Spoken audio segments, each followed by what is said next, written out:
welcome to the big show. Yes, we're here a week in. It's it's definitely political season here in the UK. We've got no end of politicians taking to Twitter because apparently this election will be decided on social media, and they post something up and all they get is a string of replies that essentially wind up to twat. So bad luck. And in America, of course, it's political season because there's an election coming on this year, and I noticed that an awful lot of Republicans, politicians, are giving theological blowjobs to churches around the Midwest this week. So there's plenty to talk about off the tech field, but on the tech field, we've got a crazy bunch this week. Absolutely brilliant. Joining us for the first time in I don't know how long, Gazmaz.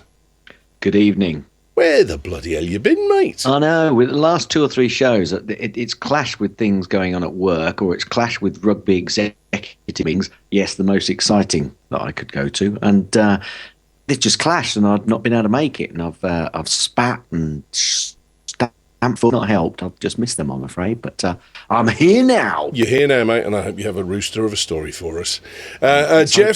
Jeffrey, how have you been? I've been doing really well, and I'm so glad I'm here because I have missed you. How was the birthday party for the 1-year-old?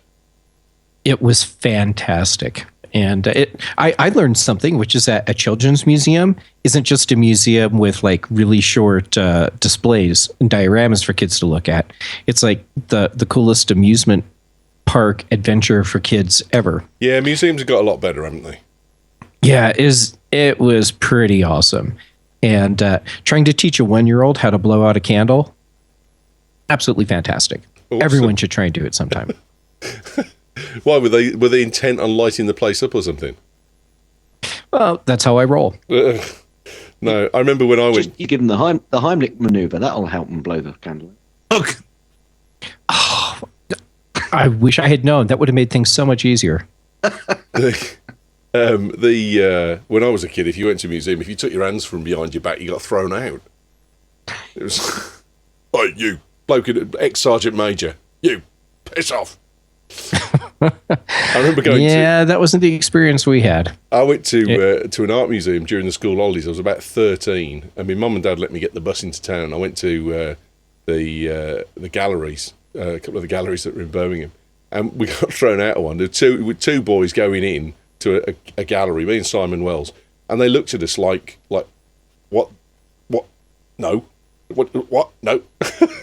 Didn't compute that there was 2 boys going to a gallery in their school holiday. Beneath Jeffrey, it's Doc Rock. Hey everybody, it's good to be on the show. How's it going? It's all right, mate. How are you enjoying your Apple Watch? I'm loving it. I was trying to avoid that topic for you, but since you opened that can of worms, no, we're not discussing it. I'm just asking if you're enjoying it, man. Tomorrow. I get one tomorrow, so by the time it gets to the Mac show, I'll have one. And last but by no means least, our man in Norfolk, our East Anglian reporter, the man that tips over the edge of the Norfolk Broads to give us the tech from the East. It's Wrighty boy. Oh, bloody hell, mate. Hey, you're right. That like a build-up, dude. That's not bad, but all that East stuff doesn't work well. Director of social media. I'm trying really hard. You're doing brilliant, mate. Absolutely brilliant. What's been going on for you this week? Oh, new staff, new buildings, all this sort of stuff. I go on holiday tomorrow, so I don't care. Now, you had Robert Downey Jr. at your place, didn't you? We did, yes. Apparently, I find out where it is now. Apparently, it's the final scene of the new Avengers film is filmed where I work, and I sat there and watched them film it, and got told off so many times by security for taking photographs. But I know what happens at the end. Is that because they needed a desolate landscape? Shut it. It's okay, so that's the difference between UK security and US security. You know, in photographs, and they keep telling you, hey, don't take photographs, or we're going to tell you again, don't take photographs. And in the United States, they'll just punch you, knock you to the ground, and smote, and then say, hey, don't take photographs. Yeah, no. Well, they came up to us, and they were like, delete that photo now. And I'm like, okay, it's gone up to iCloud, so I don't care. Yeah, of course it won't delete it, will it? So you're laughing. Yeah. So we're like, yeah, I'll delete that, fine. Idiots. Right, no problem, mate. I'm head of IT. Don't you think I've got a contingency? Exactly. Did you see the interview, the Channel 4 interview with Robert Downey Jr. by Krishna Guru Murphy? Disgusting. I thought, what a wanker. Not Robert. I thought Krishna Guru. Yeah. I've got to say, I've always had a very low opinion of KGM, and I only thought he was a wanker up until that interview. I know it. Oh man, what a tosspot! If you haven't seen it, just Google Channel 4 Christian Guru Murphy interview with Robert Downey Jr. because it is the worst piece of journalism I've ever seen in my life. Jeremy Clarkson would have been sacked for it. It would actually, if he'd have punched him, he'd probably done a better job. It was absolutely disgusting. Batwinch, thank you very much. They've put a link in the chat room, and I'm sure they will agree. There we go. The Week in Tech. What have we had? What have we done? What have we seen? What takes our fancy and we think is the biggest story of the week? Ooh. I got one. Okay. Right. Because it only happened just a little bit ago. If you stick your links in the chat room, good and early, chaps, and I'll get it sorted. Stick it in the chat room, good chaps. Okay, got it. Here we go. If you happen to be up watching that 3-hour build conference, one of the craziest things that came out of there, and I'm sure there are a lot of that totally works as well as the demonstration did. Basically, in the new version of God, I'm going to mess this up. Not Azure. What the heck do they call it? Not .NET. The building kit that Microsoft uses that escapes my brain right now. You can take your Azure. Huh? Azure. Yeah, no, I said Azure, but it's not Azure. That's not the one I'm thinking of. Anyway. Well, I'll help you because I was going to bring this as well. It's Visual Studio. Visual Studio. That's where I was going. Holy crap. Anyways, you could take coded application and throw it into Visual Studio, and with just a tiny bit of massaging, you can spit out a Microsoft mobile app ready to rock. And that's one of the myriad things that they show with Visual Studio. But to me, I think it's the one with the greatest impact because there are a crap ton of people that have Windows mobile devices that as soon as any new app comes out, one of the first comments is, hey, when is the one for Windows Mobile coming out? or a Win Phone or whatever the heck they change the name to every 6 months. And I just thought that was really, really cool. Just amazing in itself. And also the ability to basically take applications and put them into, say, your standard office environment. One thing was able to get an Uber tender Birmingham, in the middle of your PowerPoint or in the middle of Word. I thought that was kind of cool. Now, I'm right in saying that you can't. This isn't just a case of lift and separate and drop it down into a Windows. No, not phone quite, game, but much better. It smooths the process. Yeah. Yeah, smooths it out a lot. It's like taking a laxative. I'm sure that old Sachin Tendulkar will love that. Such a Nutella, the brown stuff with the toast. Yeah, that's such a Nutella. Oh, aye, bit of a whistle. So someone was going to say something then before I clipped in. I mean, no. Go on, Wrighty's talk. Well, yeah. Well, obviously, talk speak to the punt on this one, but yes, in Visual Studio, there is a little bit of tweaking, but you can import the Objective-C code into Windows. But Android apps, Microsoft say they've actually built an Android subsystem into Windows and Windows Phone, and basically Android apps will basically port almost automatically using Java engine and things straight to Windows Phone. So it's more the Android kind of community that are building the apps that they put onto Windows Phone. The question I have is, may they develop more apps for Android that will port to Windows Phone because it's easier? Problem with Windows Phone is the operating system is amazing. I've got a Windows Phone, is great. The one thing that lets us down is apps, and they've now bent over backwards to. Is that still the case? I mean, okay, it's less than, but is it still letting it down in inverted commas? I haven't missed anything on the Windows Phone, but I mean, take a straw poll from you guys. I just think it's the discoverability of apps, just unusual apps and things like that. All the kind of primary ones are there. That's great. But the great thing about Android and iOS is that discoverability of tonight I'm looking for a cool thing for the show, and I can get onto the App Store and I can go through the featured apps or the top charts and that sort of thing. You get really obscure little things, but if you go into the Windows Store, you don't get that. You get the top 10 apps for the last 2 years, Facebook, Twitter, all of those sort of things, and they're missing that indie kind of funded thing, things that you wouldn't normally think of. You can go just looking for apps. It's always the more obvious ones. So I think that's what Windows has been missing, and I think this is huge for them, because if they can, if iOS and Android developers can turn around and go, actually, without breaking a sweat, we can stick up Windows, they're good news, because they get a third market. It's fantastic. I mean, even if you pare most apps back, are they basically going back to Objective-C, and it's just Cocoa interface on the front end for Mac and a bit of cool shiz on the front for Windows? I mean, they all boil down fairly easy anyway. Is this really that sparkling? Is what I'm saying. Is this really that? Yeah, but the one thing I was thinking though, because obviously Apple have got Swift now for developing apps. Did they see this coming and thought, actually, we need our own operating system, so people can't, we'll get people into Swift, so they can't port apps back to other, Android and Windows Phone. Well, that's a good call. I don't think that's why they did Swift. I think they did Swift because they wanted to create a development environment that was really optimized for the hardware and operating system. Mm.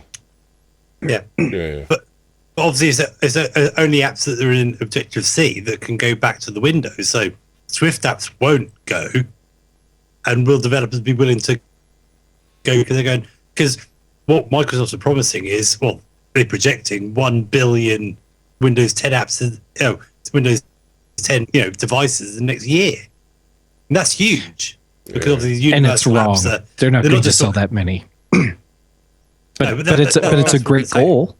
Well, I think you've got to be. You look at. I think the enterprise market is the thing, because that's evacuating the BlackBerry market rapidly, and a lot of the there's a lot of bring your own phone stuff going on, but there is still an awful lot of firms wanting control, and I know there's large firms who have either got or are imminently getting Windows phones as their stock item across the whole of their business because of the enterprise interface. So I wouldn't be surprised to see a significant boost. I mean, you might be right. That might be an ambitious figure, but I don't think it's not laughable ambition in that sense, perhaps, Jeff. No, and you're right, because they are working really hard on enhancing the continuum part of it too. And then so from things like the Surface being able to just come in, plop on a mouse and keyboard, and then rescale the applications to make them work like desktop apps is a very, very big deal. It's got to be better than Handoff, which, as much as I love my iOS, I like to slap the out of Handoff a couple of times. You like how I self-edit that so you don't have to edit? Yeah.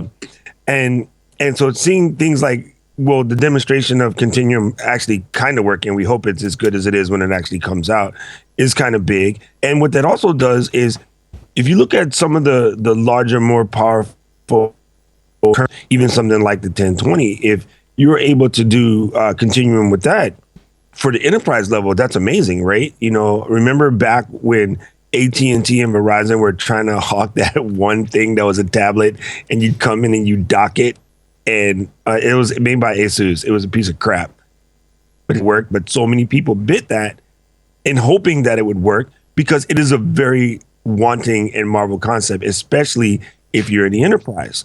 And the reason why I know this is when I go to B&W to take in my car, the guy has a Microsoft Surface tablet. Everything is in there. He's doing it. It's on his screen. He has the big screen. He's typing everything in. He's, puts the key in the thing. It tells you all this data about the car. And he goes, okay, let's go out and get you ready for service. So he disconnects. Thank you for the Transformer reference, Sirnak. So he goes out, he pulls it out. He goes out. When it comes back and I say, hey, you guys scratched my car, they won't say, oh, BS, no, we did it, which, of course, I don't have any scratches. My car is flawless. But, they walk out and they check everything. And then he comes back and he docks it in, and he presses print, you sign, and he gives you your thing, and you're off. You know, a couple hours later, you pick your thing up. So watch it work in a function where it's amazingly well put together and almost seamless. And so I know there has to be a lot of enterprise opportunity out there for things like that, doctors, hospitals, pilots, like all of the above. So, yeah. Okay. Jeff, you were going to come back on my point. I don't remember what it was now. That's all right. It's all good. It was. I got a Jeff bitch slap coming. So, but clearly, I got where it was. Yeah, I know my place, mate. Some points in the chat room. Aren't Android apps meant to be available on W10 phone, says Batwinch? Well, they don't just port straight across, so that's a no, I would have said. Objective-C is 25 years old, says Streak Machine. Come on. Anthony F says, bet Google is going to change their core programming now just to screw Microsoft. That may be true, you know. And Rare Black Magic says Objective-C was getting old. Remember, it's a mutant born from Next Step and Apple. Swift is an attempt at streamlining OS X and iOS development together. So, which is a good point. And it was the Asus Transformer, says Saranac. Yeah. But there is one kind of barrier though, because Windows Phone has a very set for the design. So you can't write across because you have to have a certain look for Windows apps. So they would have to develop the Windows look on top of the flourishes they have for the current apps. Because you have to be in the Windows Store, you have to adhere to that design. I think the other thing is the Windows Store as well, going back to your earlier point, right, is there's, and I think maybe this is probably true of the Google as well, that you wouldn't get in Apple's, is the fact that there's an awful lot of duplicated functionality from applications. So one app is copying another. And there's a lot of, you know, if you type in Google Chrome, you can't actually get Google Chrome, but you can get tons of applications, which you could inadvertently install, which look like Google Chrome. Yeah. Without reading the fine print very closely. Mr. Holtzman, so glad you could join us, mate. Hello. Hello, mate. How are you? How the devil are you? I'm good. How are you doing? Yeah, I'm fine. We've got no video from you, pal. All right, I got to change my headphones and I'll see what's going on with this video. Oh, I know why I don't have video, because I didn't push this button. No? He turns up there late. it is. He turns up late and he's still not ready. It says what? You turn up late and you're still not ready. Well, wait a minute. It's not for 45 more minutes, isn't it? No, the show started 40 minutes ago, mate. I'm confused. Last time I was on it, wasn't it? Well, it might have been that one show we might have pushed back, but the normal time's 8. So you're here now. I'm so confused. Late. It's okay, mate. And how's the DJ mode rocking the one-sided headphone? I do that on the weekends. Yeah. You like that? No, I mean, excellent story. I mean, Get my other headphones that aren't so big. We're talking Microsoft 10, Carey. What's that? We brought Doc started us off with a story about Microsoft 10 and the interoperability of the system with Android apps being able to be ported onto Windows 10. Jeff made a statement about 1 billion, there was a statement made about 1 billion Windows 10 apps that Jeff said didn't think so. And Deep Pan's come back with 1 billion Windows 10 devices. Doesn't seem that far of a reach if you think of phone, tablet, PC, and Xbox. So, you know what scares me? There's really two sides to this. Growing up when the computers were, Commodore 64s and VIC 20s and Ataris and Apples, none of the systems were compatible. And so everything recoded for each platform. So when everybody's on the same platform, that makes life a lot simpler. But it also makes life a lot simpler for scam artists. And, my concern is the security. When everybody's using the same operating system, it's just a huge payday for the scam artists, because all they have to do is exploit this one particular product and have most of the world at their fingertips for identity theft, credit card theft, etc. So I'd like to see another company come out and actually be paired with Microsoft, and maybe even another one after that. I mean, think about it. If we all drove the same car, there was no difference between one car and another. Once you learned how to break open the locks, you could steal any car you want. But we have so many choices and variety. We have what's called security through obscurity. Apple users would know that term. Yeah, but I think because there's so few of them. You understand what I'm saying? There's no unification of the OS here, and there are changes to the code in order to get it into Windows 10. It's not a straight port across. So some of that security should be unique in that area. Well, let's just underline the word that you just said, should. Yeah, no, I mean, you need to read the story and come to the conversation on time, really. No, but I'm just saying that it concerns me when everybody's using the same operating system, regardless of how good security is. Whatever the security is can always be broken. Well, and the more people that are using it, the more incentive there is to break it. But it's not the same operating system, so that's fine. It's okay. I hear you. Yeah. All right, mate. Glad you could join us. Thanks very much. Well, I'm sorry I'm late. It's okay, pal. But we take the piss out of you. That's fine. There's plenty to take. Mercilessly. Gaz, what did you bring for us, sir? Right, well, you know me. I don't normally bring the normal stuff, so I've just the chat room. Obviously, it's the sort of tech which I come up with now and again. Self-aiming bullets.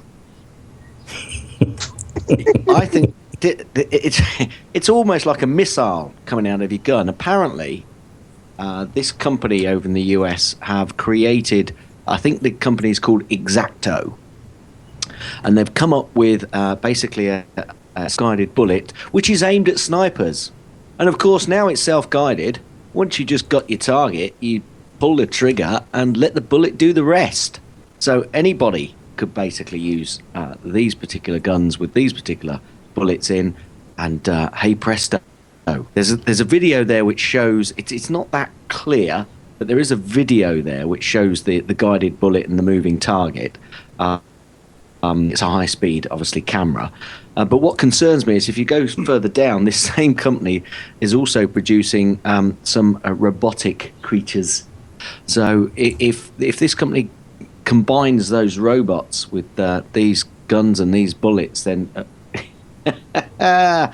Terminator, here we come. Well, now they've been doing this with artillery shells for quite a while. Because I remember watching a program on Discovery about future weaponry, and it was they got this one where they basically aimed it. They acquired a target, and the shell had a GPS receiver in it, and it had fins on it which would rotate to curve it. And they pointed this thing like 25 degrees off target and shot it, and it hit the target dead on, absolutely dead on. And they were saying that the military use for this would be if you got a target that was in a built-up area and you had a line of sight in from a different angle from the one that you were stationed at, you could send this thing out and it would go around the corner effectively and come and hit the target. So they've been doing this, but they've obviously got GPS to such a fine degree now that they can stick it in an actual. Yeah, this is a .5 caliber, so I don't know what size that one that you was talking about, but I mean it's this and obviously it's self-propelled. So I just think this tech is just going too far, fellas. Well, has anybody else seen? It's not clear. The company that's designed these bullets, is it Boston Dynamics? Or are the robots tossed in here just for shock value? I think it might well be, because they've actually done it for the Defence Advanced Research Project, which is DARPA, apparently. Right. Okay. It could well be Boston. Yes. So, all right. So, asking specifically because Boston Dynamics is the company that Google bought.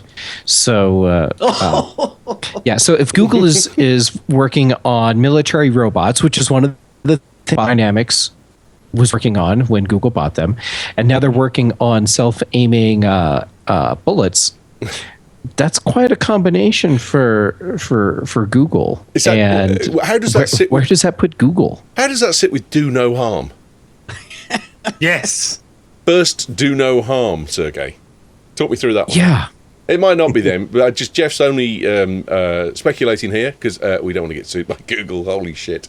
But if it's true, then I don't think that sits well with do no harm.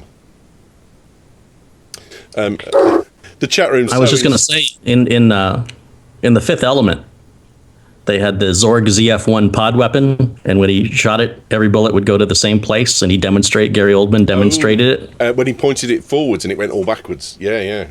There we go. One shot, but every single shot would go to the same location. That's it. Oh, Yeah. we add. Yeah. It is fairly sad, Carey, that you know the identification number of that gun. What, the AKS No, 74U? I think that's pretty awesome. That is. That you remember the gun. The chat room. I'll tell you what. My chat room absolutely makes my jaw drop. Like the insight they come out with. Yeah, it's brilliant. There's a line in here. There's a big dog barking. Really? No shit, Bookery. Thanks, man. Just in case. Serenak says 50 caliber is more like a cannon shell, so that could be similar to the one you were talking about. Although this doesn't seem to have any fins on it. I have a mock round. It's not a real one. It's an empty one. But I have a 50 caliber round up here, which 50 caliber is really big. yeah, I've shot a Barrett. I can't tell you when I shot a Barrett, but I shot a Barrett once, and it's big and it hurt. It hurt quite a lot. I had a bruise on my shoulder afterwards. Yeah, he did. Well, you know, it's funny to watch where this is Oh, there you gone. go. Yeah, Carey's got a 50 caliber because, of course, why would Carey not have a 50 caliber bullet right next to the desk? Every time you guys talk about something on the show, I have it right here on my desk. It's like we planned it. Yes. That was the joint. When I was Right? in the Last Army- time it was Douglas Spotted Eagle before the Kickstarter. It's like it's right here. Got it right here. Oh, in it my was, yeah. I It was didn't the thank you for the link, Carey. Sorry. Native Indian album, and now he's got a 50 caliber bullet. There you go. That is a 50 caliber bullet. It is. To be fair, that's a complete round. The actual Sabot is only the bit at the front. Yes. So, but it still does enough damage. It'll go through cinder block walls and kill what's on the other side as well. So. So obviously, what this does is hitting target as well. It doesn't, that's the thing. So I just, incredible. There's a Absolutely fairly big casing there to put a GPS in and some fins to help it steer and all that kind of stuff. And to be fair as well, we're not talking about the kind of manoeuvrability that Gary Oldman was talking about. We're talking about a gentle curve. I mean, it's Well, yes, because a bullet travels much too quickly to have much. yeah. I mean, this will probably just kind of. A 10-degree swing or something like that at the speed that it travels. But, that could be enough to make a difference at quite a distance. Well, that's quicker than I can run, probably. The speed of that bullet heading. Yeah. I saw a thing the other day that there was, I think it was about Wednesday or Thursday last week, that there's a British sniper broke the record for the world's furthest confirmed kill in Helmand province. And it was like 1.7 miles. That's crazy. I mean, that's just that's crazy. It's like, forget the I mean, 1,000-yard most shot, people sort of can't pussies. hit a target at 20 feet. Yeah. And that's actually almost a half a mile longer than American Sniper. Yeah. 0.25. But it's some stupid distance. It's 2.7 kilometers or something. It's just stupid. What you have to understand in the culture of in that part of the country is, when you attack them with drones and you attack them with machines. I'm sorry, something just started. You started. The psychological damage that causes to them, because they realize when they're hit by a sniper that they were bested by another man. They weren't bested by a piece of machinery, that the United States is known for. That was man against man, and psychologically, that really frightens them.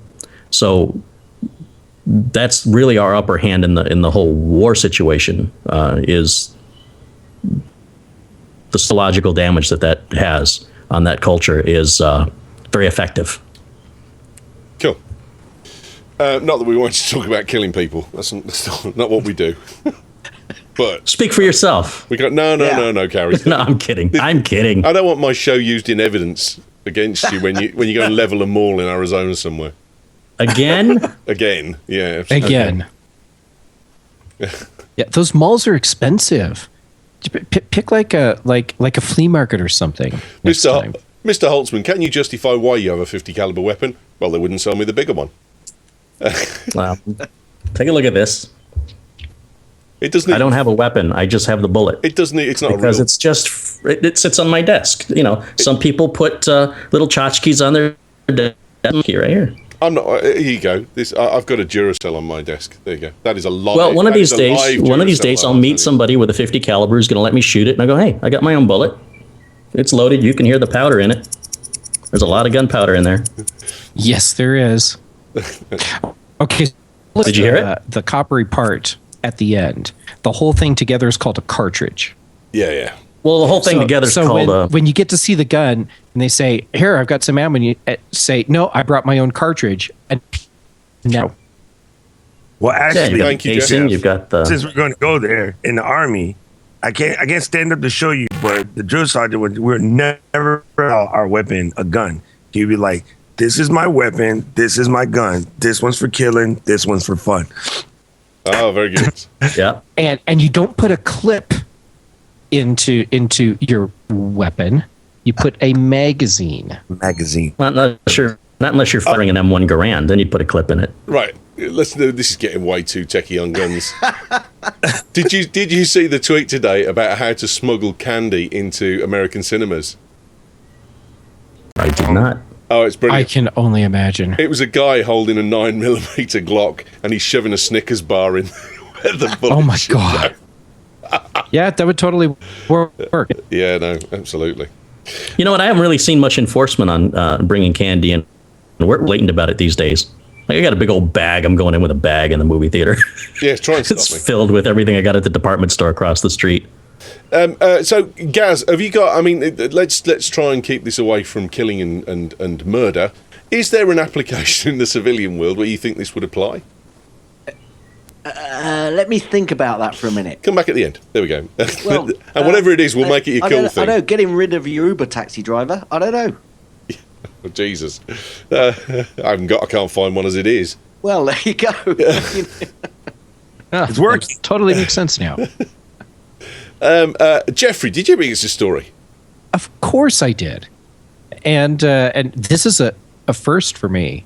I'm bringing a story about Microsoft. So I know, I'm glad everyone's sitting down. And this is actually pretty cool. They showed off a new technology called HoloLens. And it uses their virtual reality goggles and stuff to let you essentially take the computer interfaces that you're using on all your devices already and just take them with you wherever you go. And it's smart enough so that, you know, you're doing like the Matrix. No, not Matrix. What was the one where they had the precogs? Anyhow, where you do this stuff and you're Minority Report interface elements around. Minority Report, yes. And so then you can throw like a display for something up on a wall, and it's smart for when you leave the room and come back, still let you see it. And what they showed off, that the whole face mask thing that they're wearing in the demo, clearly this is not something for public purchase yet, because everything's just way too big. But the idea of having a way where you can create your own VR environment everywhere you are and have it smart enough so that you can have components of that scattered around and they just stay where you left them. That's pretty cool. And I do have a link for a video, so I will drop that into the chat. Yeah, I mean, one of the Gizmodo things has got some early prototypes listed here, and I'm willing to stand corrected here, but there's a bit. I've seen a couple of tweets where people are going, "Oh, this Microsoft HoloLens, it's just incredible, it's fantastic, it's great," and I'm kind of like, all I've seen I so think far it's a great is like proof a of drawing. concept. I haven't even seen anyone. I wouldn't want to put this on my head today. Well, no, but have you actually seen anyone doing it? Because that's my point. Is they've gone on about the lens, and we've had the VR thing, and we've got at the moment as a kind of baseline of the bleeding edge of the technology. We've got the the thing that Facebook bought. What's it called? Oculus Rift. Our soul. Oculus. Yeah, okay, that too. Oculus Rift. So. But no one has shown me anyone with this thing on their head who's actually doing anything that it purports to actually do. And everyone's raving about it and going, "Oh, it's cool." Yeah, great, but it's still vaporware. I mean, it is a long way away from being anything other than vaporware. It's a long way away. But it shows where we could potentially go. And it's cool in that it shows Microsoft displaying some true innovation which a lot of people would argue Microsoft hasn't done for a long time.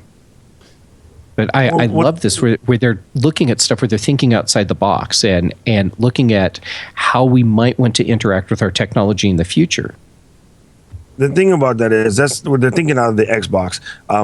The thing about that is ever since Minority Report came out, like it seems that every tech person in the planet has been sitting around waiting for the day that this was going to happen, because it was closer to some of like the communicator. Like we all waited for the day where the communicator would happen, and then the Motorola StarTAC came out, and we got excited, and it got better and better and better.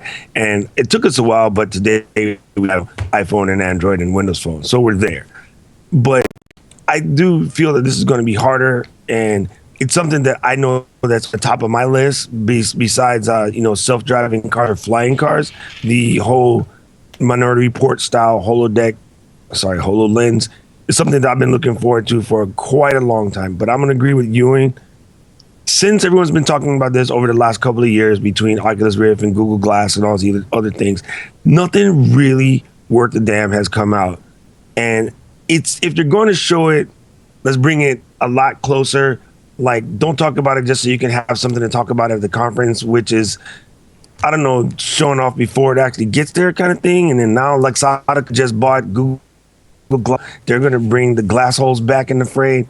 It's too early. But I definitely still keep my fingers crossed. I'm not poo-pooing it completely, but of Courier. Show me that.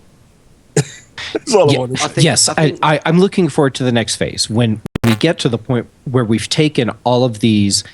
I'll call Google Glass an experiment because that's all it really is, and what Microsoft is doing with HoloLens and what other and then Oculus Rift and whatever else other companies start playing around with, and they take it from where it is right now, which is, well, what if we did this? And I think this technology is in the brainstorming phase still.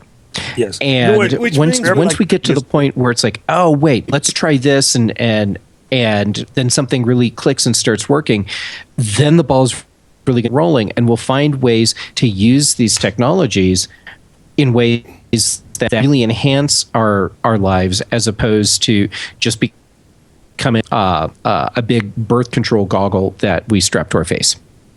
Right, and Rare Black Magic is 100% correct. The reason why these guys do these proof of concepts at conferences is the same reason why the automakers have been doing concept cars forever. It is designed to attract the CVs or the resumes for the Americans out there, so that the top guys coming out of MIT or whatever will want to come and work with them in order to forward other technologies. And a lot of times those guys get moved into other projects that do work into things that come into fruition. So I think a lot of it is sort of a phallus measuring exercise between companies, but it's also to attract, the next up and coming talent. Gaz, did you have something to say? Well, yeah, I think it's going to be so restricted. It's going to be business or medical. I just can't see it becoming widespread. Acceptance is going to be the biggest key here. So it's definitely going to be, I think, fairly restrictive. You're not going to see this in everyday walk of life. Google certainly Glass not for a long time. I agree. I think Google Glass is an example of that. People just did not accept people being able to see, do, connect with things which you weren't aware of what they were doing. And I think that's the biggest issue. But for design work, for possibly medical stuff, when you're obviously you've got a surgeon doing something, then yeah, I fully understand that. Yeah, I mean, my only point with this is are we any further on than we were when we just had Tom Cruise stood on a screen saying, I can do this? Because until I see someone actually hold a hand out, and even just a TV monitor, that when he moves or she moves their hand, something moves with it when they've got something on their face, then I'll go, holy crap, that was cool. But all we've seen so far is 3D mock-ups and a bit of green screen. And that's not enough for everyone to go, ooh, wow.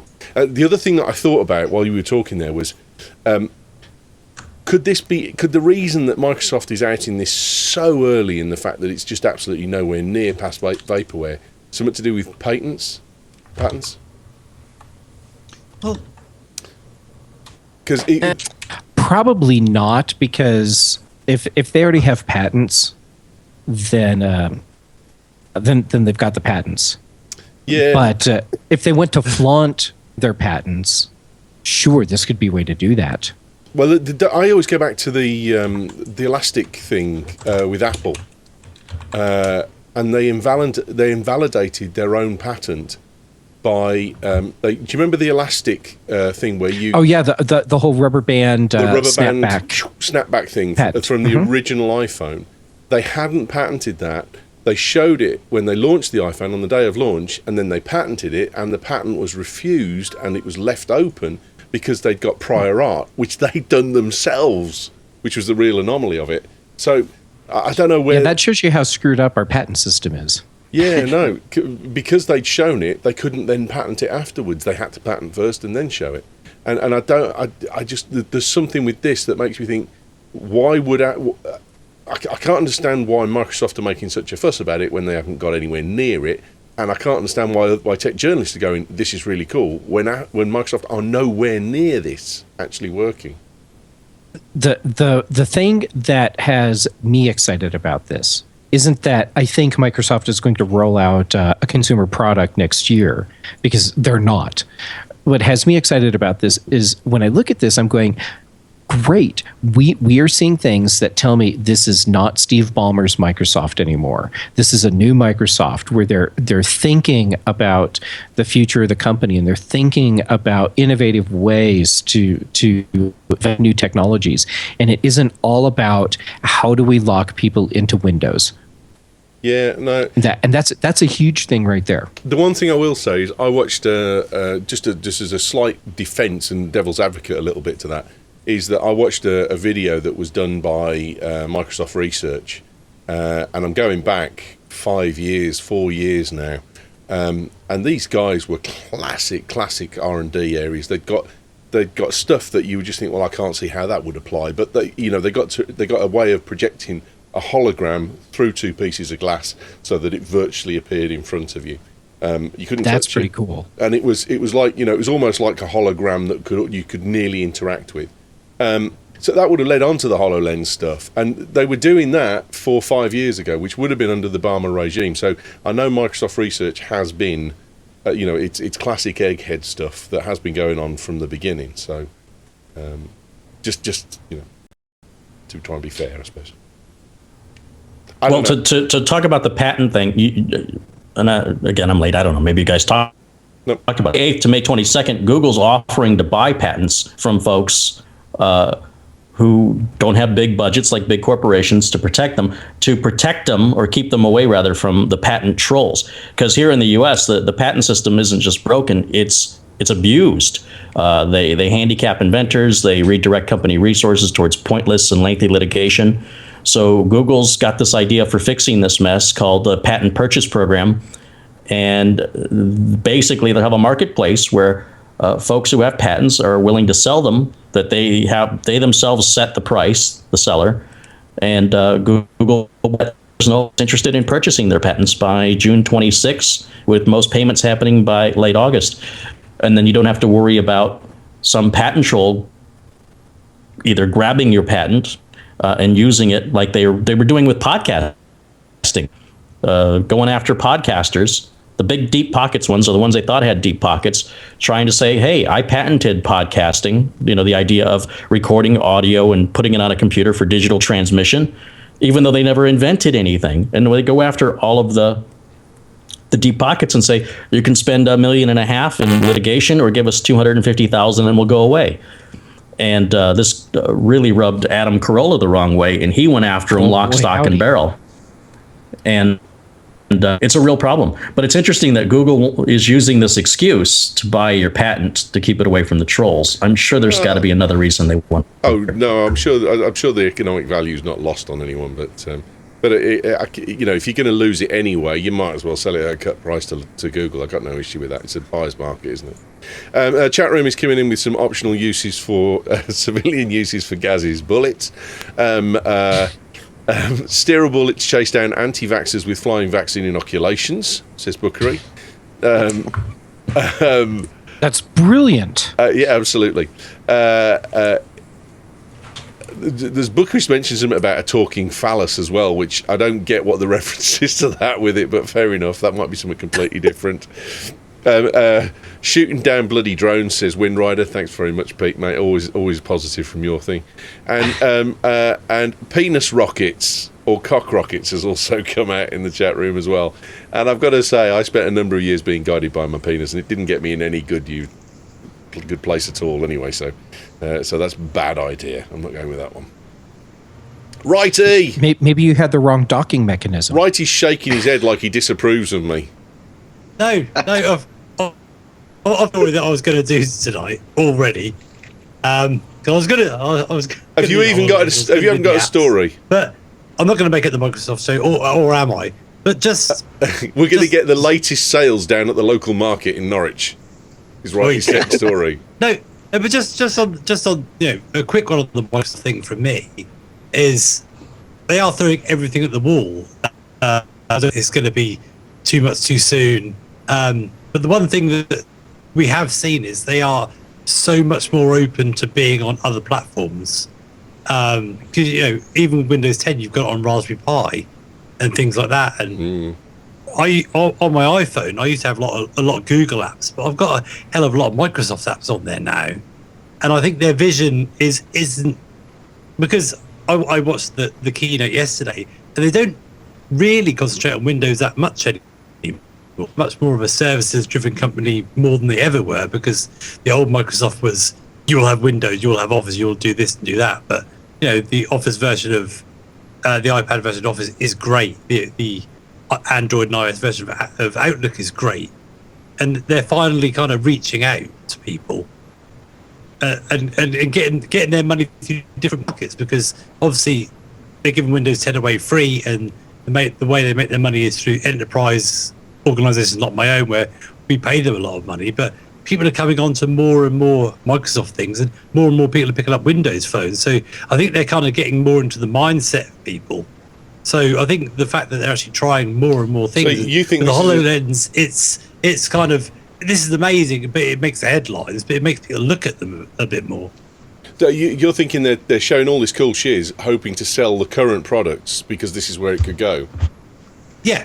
And I think they're trying to get themselves in the mindset again, because we have this conversation at work as people want Apple stuff because it's shiny and it's great and it does all this sort of stuff, and we can do shiny stuff as well. We can do amazing things, and I think they're literally trying to throw everything at the wall all in one go, hoping that one sticks in people's minds and goes, do you know what? I might give them a go again. Yeah, that's fair call. Yeah, I think that's probably true. That's because that wouldn't link in with the patent thing that we were talking about, but it would be a reason to do it now when it wasn't complete. Rareback Magic's jumping in saying, yeah, the podcasting trolls, they really rile me. So there's a guy out there who reckons he's patented episodic natured podcast, which is why we don't say episodes, because we're not episodic. And Rare Black Magic says also, Carey, the judiciary has no tech literacy as well, which is why the patent system is so badly screwed. Which I think I couldn't disagree with. Well done. Right, it's down to Wrighty and Carey. Who's brought the story that they want to go next with? Wrighty, have you got a story left? Well, that was kind of my story going, All right, just to reinforce the other two stories. Yeah, no, I think that's fair. I think there's some good points there.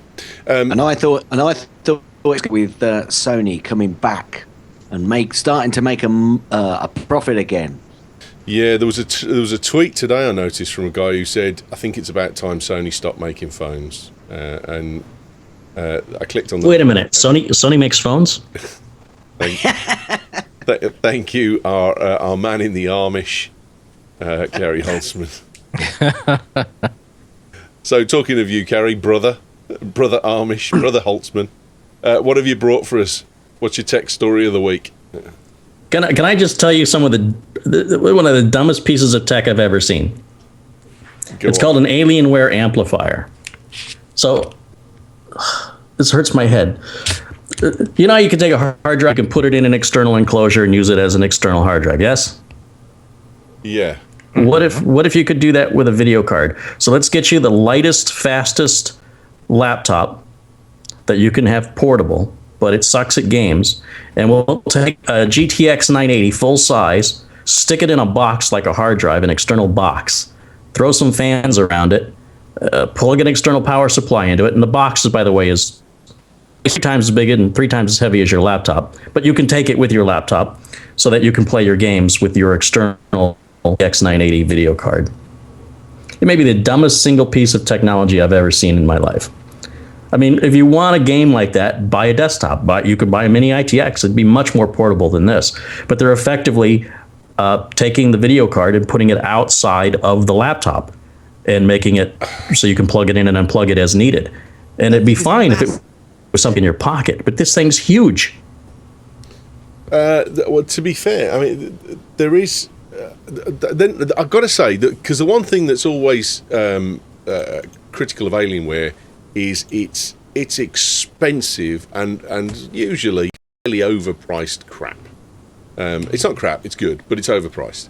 And I expected this to be really horrific. And the low end version is £156, and the higher end version is £256, which is not Alienware like. You have to say.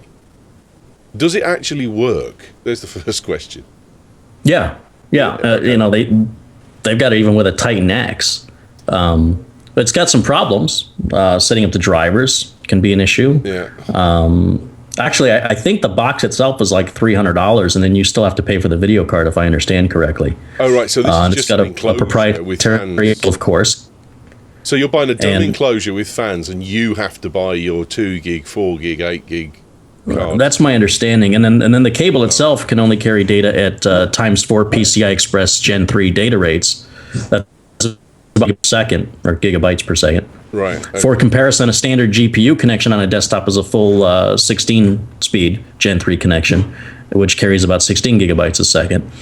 And that leads concerns over the bandwidth capability of the amplifier, actual performance you give up by throttling the GPU. And so I don't know. I just think the whole point of a laptop is to be portable. That's right. Isn't that the point of it? Yes. Yeah. Okay, so why not make lead weights for balloons? I don't understand why anybody would want to cart around a big, heavy thing that's basically 4 or 5 bricks along with your laptop, along with the cables and the external power cable that all has to get plugged in for you to play your game. Here's what's actually funny about this, and I don't know if you recall this or not, but Sonic Technologies and also Max Sales on OWC or MaxSales.com has been selling a device called the Helios for going on about 4 years. Sonic Technologies is even older than that, has been out about 6 years, and they have an expansion chassis that runs off the Thunderbolt bus. The Helios has been upgraded to run off the new Thunderbolt 2 bus.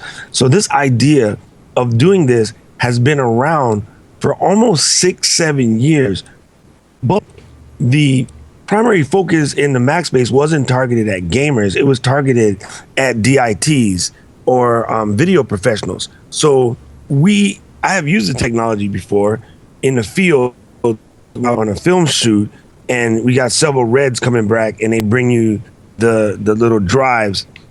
We had a Kona card, which is a video specific compression card made for high-end video, HD. And you put the Kona IO card in this expansion chassis, you put the cards in, and we were able to transcode the video fast enough to get it off to the director, who's in a whole different place, like looking at the footage, but we're keeping the raw footage together so that they can later put it together for the commercial. So this is not new technology, but it's funny that it's making its way into like the gaming space, and they've never been that expensive either. The technologies and the Helios, which is still available today, is only like $250 for the empty box. But you could put any card in it, and a lot of people were mixing it with Mac Minis or with laptops because you just working in a small environment or a mobile environment. And it's funny that they're trying to turn it into a gaming thing, but this is definitely not a new thing. Expansion chassis has been around since Apple II. So I mean, you're looking for something here that's really when your application is GPU heavy rather than CPU heavy. Like Final Cut might be or something. And it was designed for, so that way you could have a laptop because you're working out of a mobile vehicle, but you didn't have a place to plug in a Mac Pro per se. And then what they did was they shrank the Mac Pro and make it smaller. And there's literally DIT rigs right now with little trash can Mac Pros rigged in, properly padded off in what do you call those, Pelican cases. So you just open the lid and turn on the fan so it vents properly. But the latest seat around here has 2 Mac Pros in it, and it's pretty badass. I mean, if you've got this thing with the Thunderbolt connection as well, that's going to up your transfer speeds. Yeah. So, but the PC has so it doesn't support the Thunderbolt connection anymore, right? It's found to be insecure. It's not as fast as they thought it was going to be, and they just dropped it. It's my understanding. Have they dropped it completely? I didn't know that. Yeah. Well, I understand there's some serious security concerns with it, and that's why USB 3.0 now, or 3.1 is what everybody's looking forward to. And Apple's been putting 3.1 ports now on their stuff instead of Thunderbolt. Right. Okay. But Feel free to correct me if I'm wrong, because you know what I know about Apple. Well, say again, Jeff? The only computer Apple has oh no, never mind. I'm wrong. Just disregard what I said. Okay, that's fine. I was mixing up my ports. That's okay. That's not a thing to do, really, is it? Well, it can be awkward at parties. After a few drinks, you might not care, though. No, absolutely. This podcast and all the others is brought to you by UK2. We love them to bits. How good are they? You can get loads of stuff from them. They have got they've got co-location services, VPN, simple domains, direct dedicated servers. There we go, and shared servers and all kinds of stuff, mate. So go check them out. Go to our website first and BritishTechNetwork.com/sponsors, and then you'll find UK2's link there, and you can go from that, or go to BritishTechNetwork.com/UK2, and that can go through as well, and they'll know that we've sent you. You need to go to the sponsors page if you want the offer codes, though. Please support them, and please, if you get a chance, tweet out and say thanks very much for supporting BTN. It makes all the difference. And also, their sister company, 100TB, sponsors this live feed, and it is just stunning. You heard, if you were listening to the live show beforehand, then Doc had his volume turned up, and you could nearly hear my voice in real time at his end of things coming through from the live show. Everywhere in the world gets this 2 seconds after we broadcast it. It is absolutely awesome. And that's provided by 100tb.com. Dedicated servers start from $139 a month, and you're paying in dollars, so it's not like the UK2 stuff where you have to do the transfer and exchange rate bonanza. US listeners, get out there and get yourself a 100TB server, and you won't regret it, because they are blinding. And a quick thanks also to Wirecast for providing the switching services that we've got. Check out ScreenFlow if you want to know more about what they do.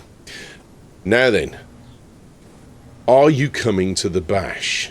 Because if you are, you need to get your ticket. Please go to Bash Tickets, BritishTechNetwork.com/Bash Tickets, or just go to the website and wait till you see a BTN banner.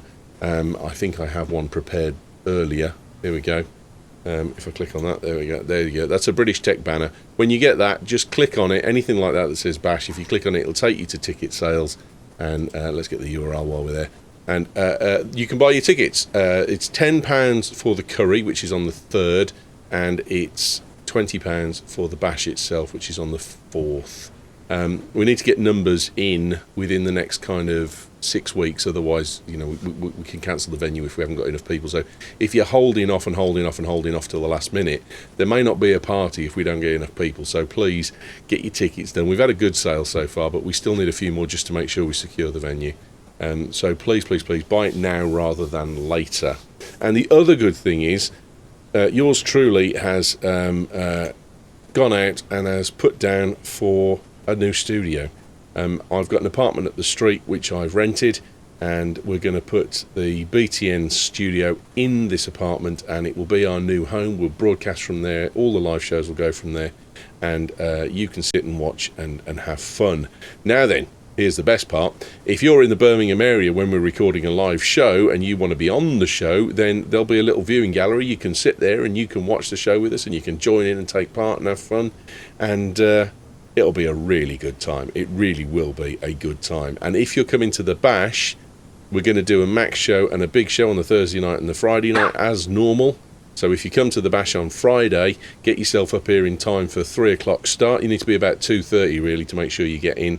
And you could sit in the room while we do the show and hurl abuse. There we go. That sounds awesome. So if you're coming over, you could be on the show, live in the studio. And by the time it gets to July, that is not going to be just a plastered wall. It will be decorated, it will be fine, it will be dandy, it will be luscious, and it will work smoothly-ish. You never can tell, eh? But there you go. Come to the bash. It's going to be awesome. Destiny Clan is with Batwench as well, so look for her, and we'll put a link in the show notes. It's at the top, so if you want to join the Destiny Clan as well, go for it. I also want to have a shout out to Dan Rodriguez. Thank you, Dan. Dan decided to take up our caricature offer, and Len Peralta has made his caricature, which he's now got with his Sticker Bomb artwork and his Sticker Bomb Twitter artwork, and he's also got his own banner up on the site, which will go into the basic rotation of them all. And he joins Anders and Arthur, who had theirs done last week. It's very kind of you. If you'd like a BTN caricature, Len will make one for you. It's $100. Len draws it, but what you also get is your Access All Areas pass. You get a banner of your choice. You can promote your own company. You can do anything you like with it. And Batwench chose Batwench's BTN podcast dream team. There you go.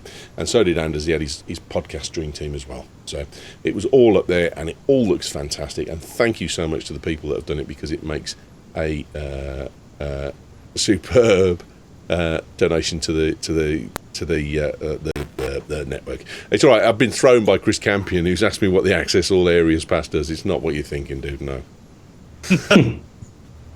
Can you pick up the bass? Why did you have me send those intimate photos? No, not. No, there's no access to those areas, mate. There's no VIP room. Well, no, it depends how much you pay.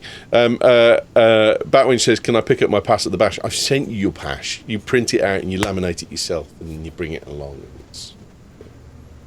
Doesn't get you in the bash free, mind. There we go. Right, it's time for the cool thing. Starting us off, Gazmaz. Right, well, I've actually got one for the Mac show, which I'm going to send you afterwards, which I'd like you to talk about if you can. Well, you can do it here. You can do an Apple product on this show. It's not a problem. It's not a product. I'll tell you what, let me do this one first and then the other one very quickly. All right. Bring that up on screen. It's more of a tip than a cool thingy.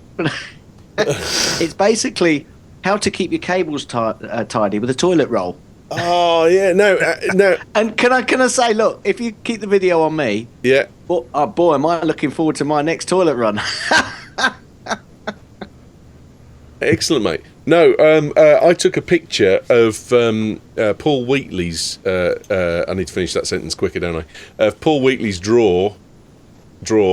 That he showed me when I worked for the Northern Bash. Yeah. And it was full of toilet rolls and cables stuffed in it. And I tweeted it out and said, "This is the best thing since sliced bread." And loads of people went, "Oh, this changes everything." But that was like November last year. Oh, well, I must have missed that. So yeah, I mean, the BBC have only just caught up. You should have done a video. Well, I tweeted it out. I've got the date, but okay. Click is a shit program. See, they're way behind. Okay, let me quickly. Yeah, well, I mean, we're too close to Norfolk. Let me quickly. Oi, my life already.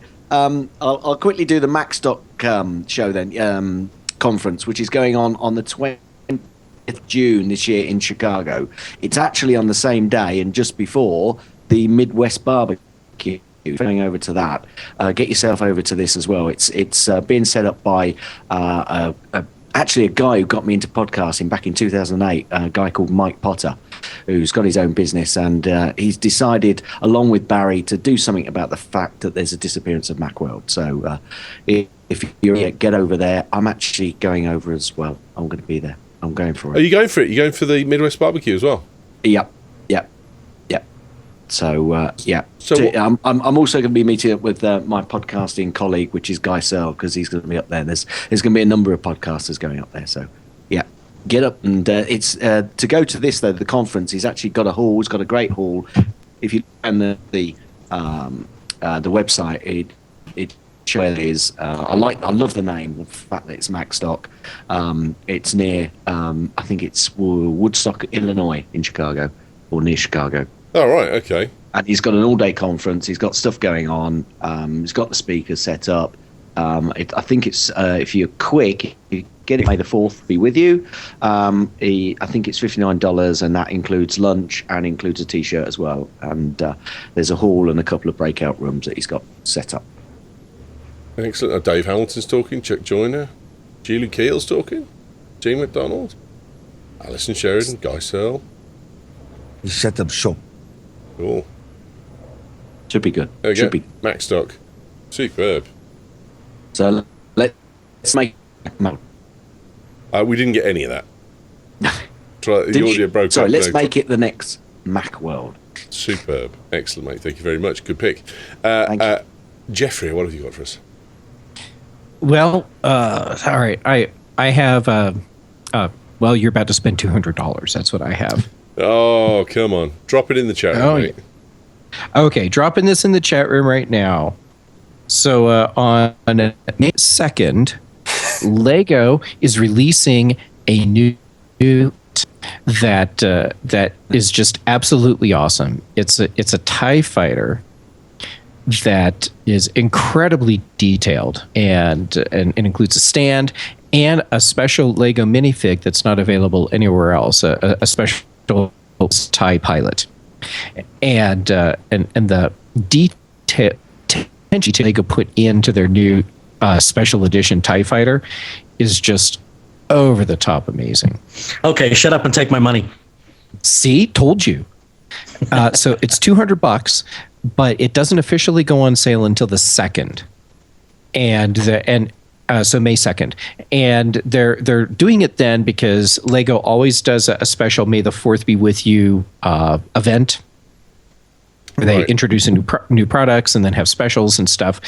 So this is part of their whole May the 4th event, which starts on the 2nd. Hence, that's why the TIE Fighter gets released then. And oh my God, this is fairly large.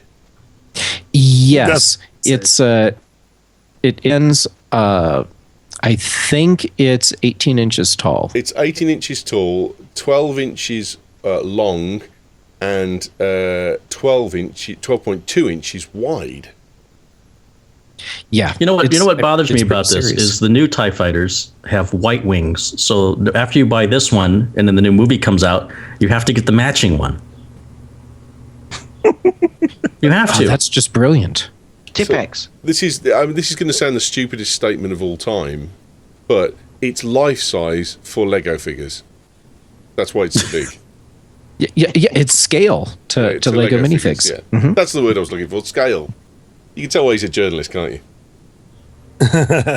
There we go. Lego fan. £169 if you want it in the UK store, or $199. So we're getting a bit.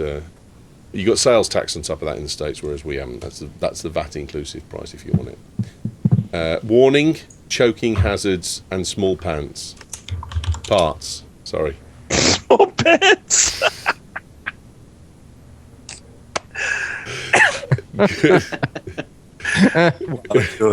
Good call. Wow. I like that, mate. I won't be £200 like that. Ellis isn't getting that. Doc, what have you got for us, pal? So was that a Freudian mistake or a phallic mistake? Small pants. Boom. I think it was a cock-up. Oh! There you go. Boom! Got him again. Okay, Ewan, I'm popping mine into the it's just apropos for us, and it's just kind of cool. So, meet Pinch, the smallest titanium tool with 11 plus functions. Actually, I've ever since doing a lot of video stuff and being out in the field, I'm kind of a big fan of titanium tools, and it's neat that it's just something that you see over and over again on Kickstarter, but people keep coming up with a way to make them a little bit cooler. And it's kind of like one of those things like what's the word I'm looking for? A Leatherman. Leatherman to me became actually useless after a while because it kept getting bigger and bigger and bigger, and now it's just ridiculously heavy. And most of what you need it for is a quick pry here and there, or a quick little screwdriver, or a way to use it to do a tie off. And mostly I need it for locking tripod bottoms. When I go plate on the end of a camera and you want to get a good snug fit, I'm always reaching for a coin and never really have it. And then some tripod plates don't work good with keys, some do. So this kind of thing is amazing. It's not very expensive. It's made out of titanium. It's super, super strong. And I just think it's cooler than most of the other ones that come out because they're just too big.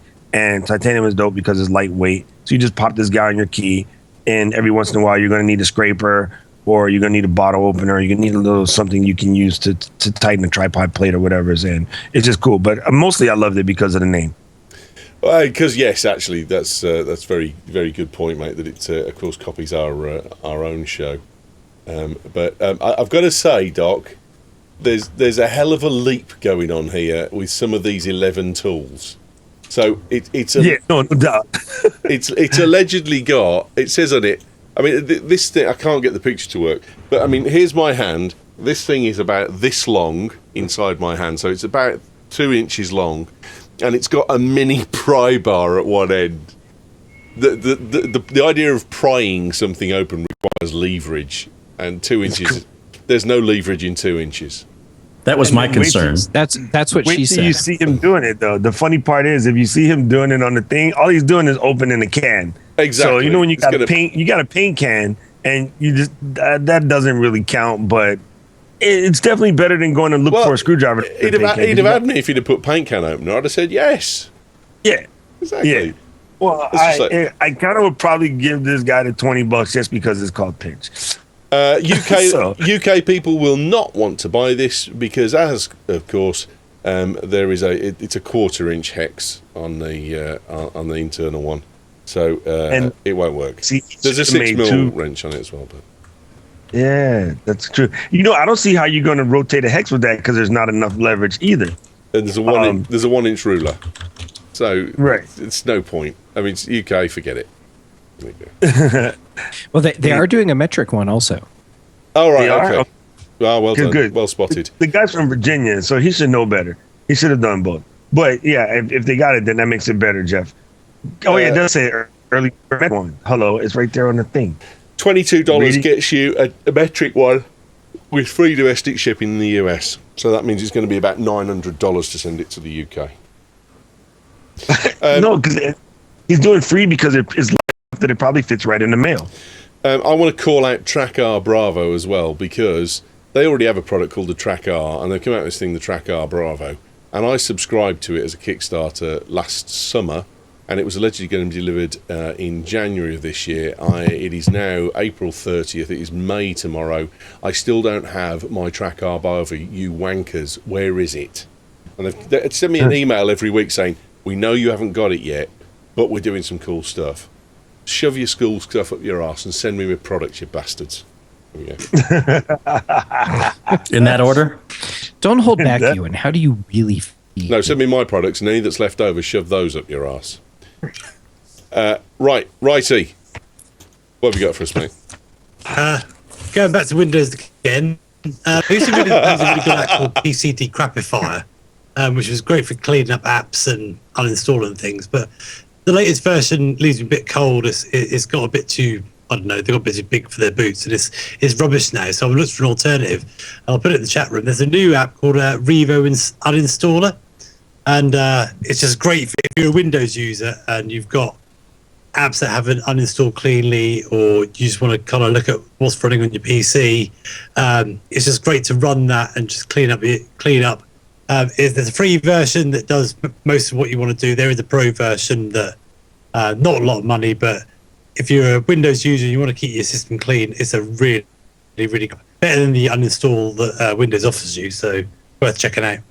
So can I just mention here? I find it preposterous that somebody would download a piece of software whose purpose it is to install software to keep software off their system by putting software on their system. But there is a portable version of it, and that's the version I recommend people use. Very true.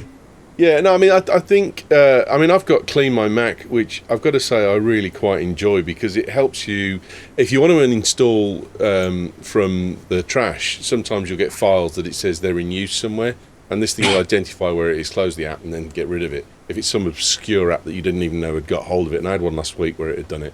And also, it's got a great uninstaller because it looks for all of those little files that get dotted around, and it takes all of those away as an uninstall function, which on the Mac is certainly, it's not as diligent in uninstall, I don't think, sometimes as even Windows can be with uninstaller. So I'll defend the idea of cleaning crap a little bit. Just as always, as we say, don't get Mac Keeper. No. God. Right. And version 3 of Clean My Mac is the bee's knees. I've got 2. It's the so, yeah, I'm gonna have a chat with them and see if we can get some to give away, because they were really nice last time with 2 and gave us 5 copies to give away. So superb. Good pick, Wrighty. Good pick. Carey, do you have a cool thing? You know, you're probably not going to invite me on this show anymore. The heck I've got to show for you today. Who will we take the piss out of then? Well, that's true. You have to have me back. The thing, can you see this at all? If you hold it still, yeah. Oh, jeez. Can't you just move your head along? Can't you just focus your camera? I mean, what is it? Just tell us. There's a delay. It's a handcuff key. All right, okay. And yeah, you would have those. This isn't going anywhere we don't want to go, is it? Well, it's not intended for that. But the interesting thing is, handcuffs really don't have very complicated key system anywhere in the world. They all are pretty much the same. And when people are kidnapped or held captive in a foreign country, having one of these with you could save your life. Now, it's not intended to, nor is it recommended that if the police arrest you that you would use this to uncuff yourself, but you could. That would be all I'm bad. saying. And it's amazingly tiny. They're very inexpensive, and it could save your life. Now, you've got this thing that allegedly can undo cuffs, but does it actually undo cuffs? Yeah, That's totally a handcuff key. Yes, absolutely. Jeff, absolutely. Handcuffs aren't that complicated. The keys mechanism in handcuffs are all the same for all the handcuffs around the world. Oh, right, okay. So, I mean, we were expecting Jeff to come in there as our S&M expert, and actually he's coming in as an ex-police officer who knows that they're all the same. I just want to clarify that point. And he's an S&M expert. If people want to mix it up and think other things about why we'd know about handcuff keys, call 1-900. Okay. Call 1-900. Jeff. So here's the thing: it's got a little clip on it, so it's meant to fit on the belt loop of your pants. Yeah. Oh, that's cool. So it's not in your pockets. In other words, if you're being frisked or anything like that, no one would know to look there. Well, you could put that somewhere fairly private as well, and get it out when you need it.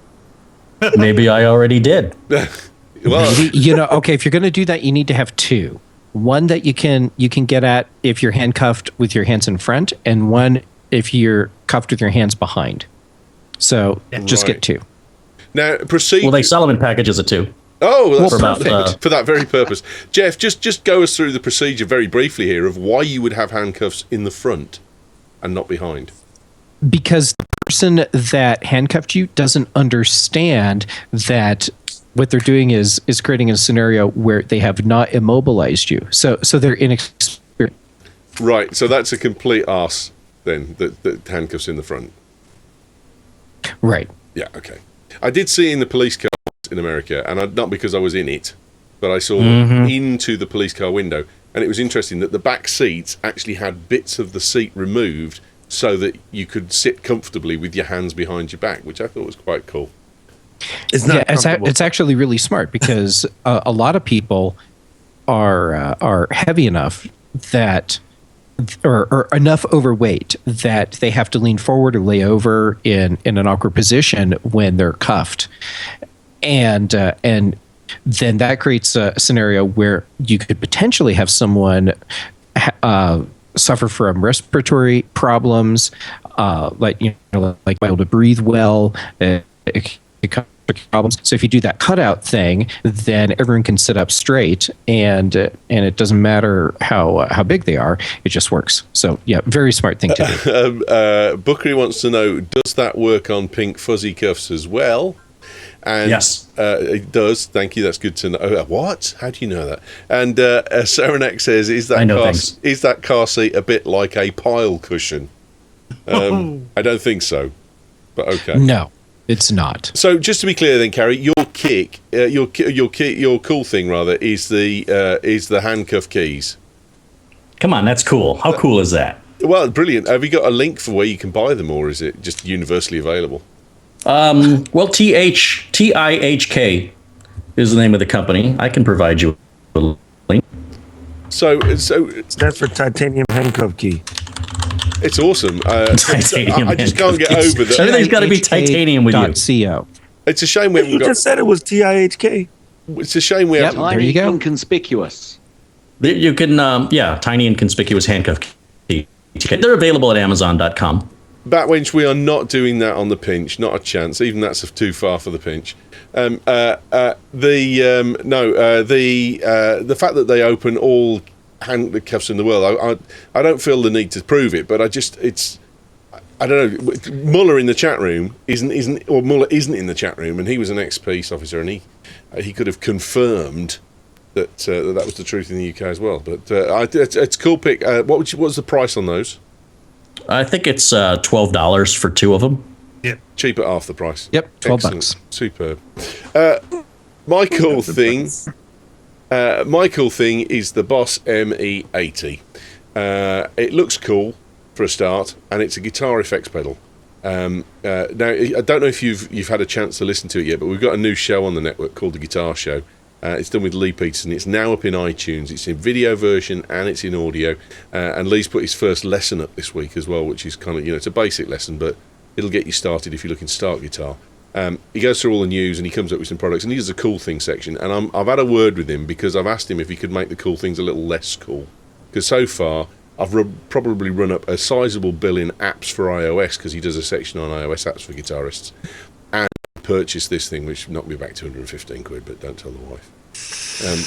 But I'd like to say it's just a guitar effects processor, but that really just doesn't cover it, because the crap you can pull with this, with your guitar, to do, it's just amazing. So you can hit a couple of notes and it will hold those tones perfectly smoothly while you then carry on and do some riffing or some jamming against that background chord.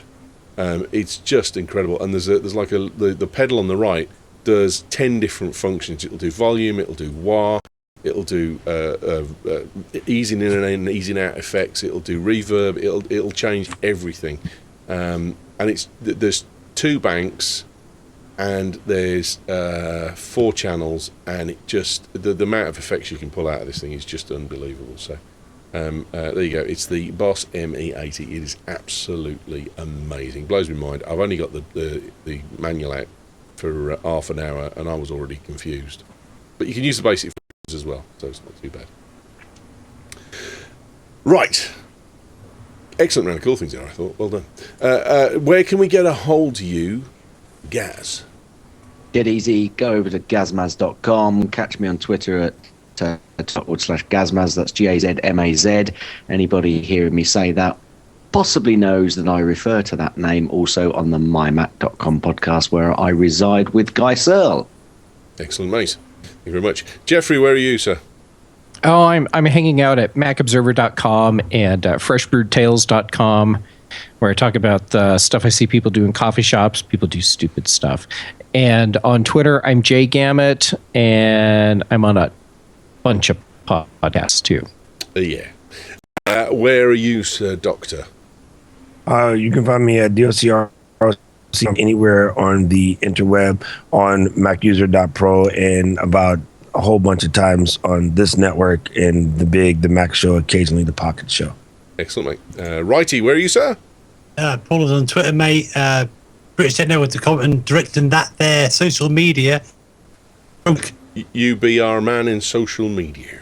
I do be that. Good man, good man. Doing marvels with it, absolute marvels. Because our presence on Facebook has been bugger all until Wrighty took over. So, fantastic job. And you posted the lost shows from last year when we had a bit of trouble with Google Hangouts. You've got copies of them and you've put them up, so they're on the YouTube channel. Yep, which they are indeed. BritishTechLive@gmail.com. And lastly, but by no means least, it's the late Carey Holzman. Not dead, just late. Yes, well, you just program your 50 caliber bullet and it'll find me. No, actually, you can find my YouTube videos at CareyHolzman.com, or just search Carey Holzman on YouTube. That's really my primary thing right now. How to build massive PCs. Not just building. There's reviews. There's a lot of myth busting. I'm outing a lot of scammers, and there's a real fascinating scam going on where we can't get into it right now, but it's It's amazing how creative these folks are. Yeah. So yeah, I'm doing all that on the YouTube videos, along with, as you mentioned, how to build a computer. Excellent, mate. Thank you very much. My name's Ewan Rankin. You can get me at Ewan Rankin on Twitter. Don't forget, if you come into the bash, get yourself a bash ticket. And if you'd like a BTN caricature, just send an email to btncaricature@gmail.com. There's links on the website, and there's links on the show notes for the pages, for everything. So there you go. We'll be back again tomorrow with the Mac Show as normal. Gamer Show is here on Monday, so make sure you tune in for that live at 8 p.m. with Sam Chiz and Paul Wheatley. And stick around if you want to do the pinch with us, because that's next.